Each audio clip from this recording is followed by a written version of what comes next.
you struggling with someone's behavior and you're desperately trying to change them, but you just realize that they're not changing?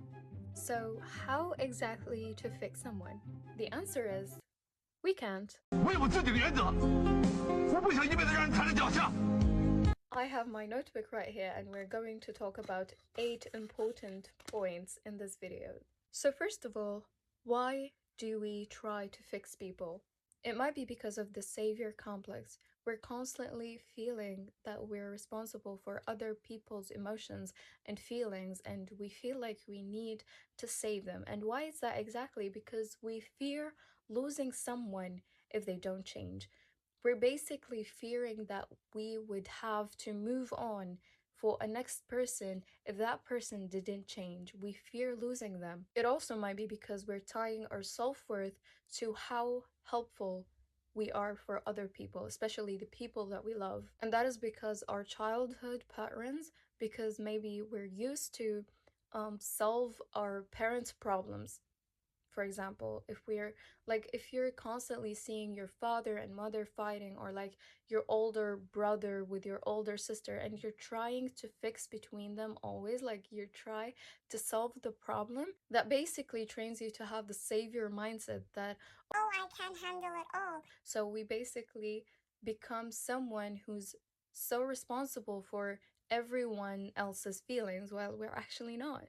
Now, when people can exactly change, number one, when they're actually aware of the problem, they acknowledge it, they're aware of it.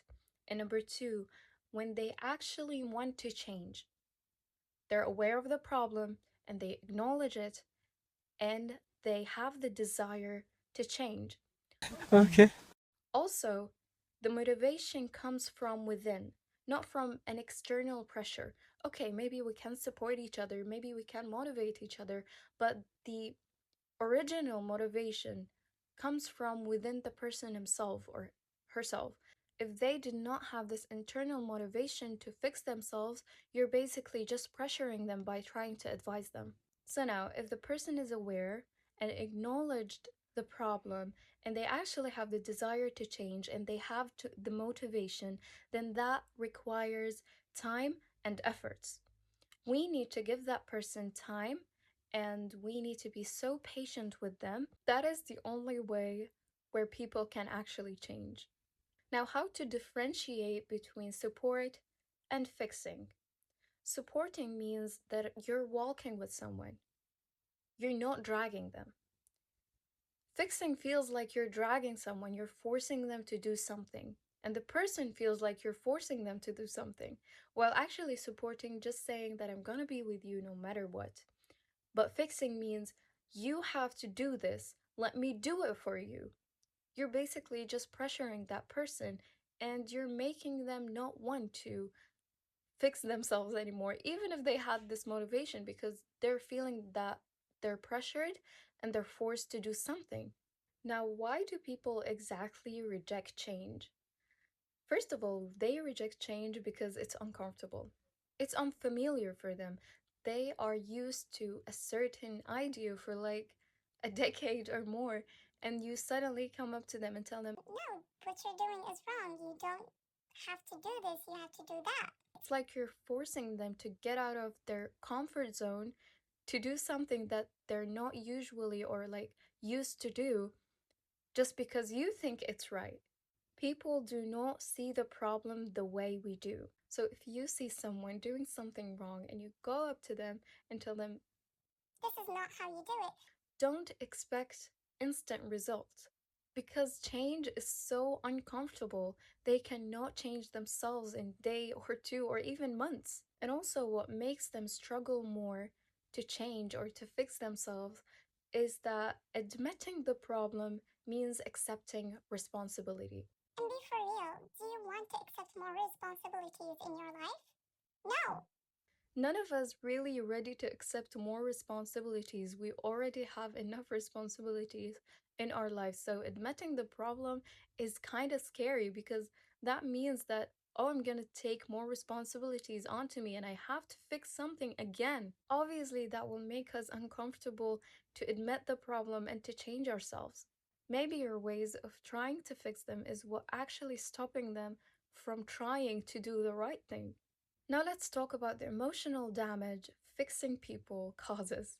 Number one, burnout and emotional exhaustion. You will feel like you're drained because you put so much energy, you put so much of your soul into trying to fix someone, and you see no result, mostly because it is so hard to change someone that does not actually want to change. Number two, you will lose your identity and your time because you're putting so much time, you're sacrificing a lot of things just for the sake of them doing the right thing, and ending up losing the person and yourself. Feeling not enough just because you couldn't fix them, just because you couldn't actually help. So, what to do instead of fixing someone? Number one, you will have to strengthen your boundaries, and number two, you'll have to walk away. Oh, hell no! That's And by strengthening your boundaries, I mean you'll have to ask yourself, is that person fulfilling me? And also, you'll have to accept what they show you. Stop living in your fantasies. Stop believing that they could change, they might change, No, they might not. unless if they actually showed you signs that they could change. They are trying to change, unless if they gave you a word that we're trying to change and you see that through their actions, then that's okay. But if they're not, Stop living in your delulu mindset. number two, walking away. Let's talk when to exactly is the time to walk away. You have to walk away when they do not acknowledge the problem. They're not aware of it, or maybe even when they are aware of it, they do not want to acknowledge it and they do not want to change. And also, when you feel drained more than hurt, if the other person is just ignoring whatever you're saying, maybe they make you feel like, oh, I'm listening to whatever you're saying, but then they don't actually take actions accordingly, then that person is basically taking your speech and throw it to the garbage because they don't actually care about what you said. So when you feel drained, you'll have to walk away. Also, when you become someone you don't even recognize. Just like I mentioned before, you will lose your identity because you put so much time and you put so much energy. You sacrificed a lot of things just for the sake of that person changing and fixing themselves, and you actually end up with no result. Now, our powerful conclusion is number one, you are not a repair shop for broken people.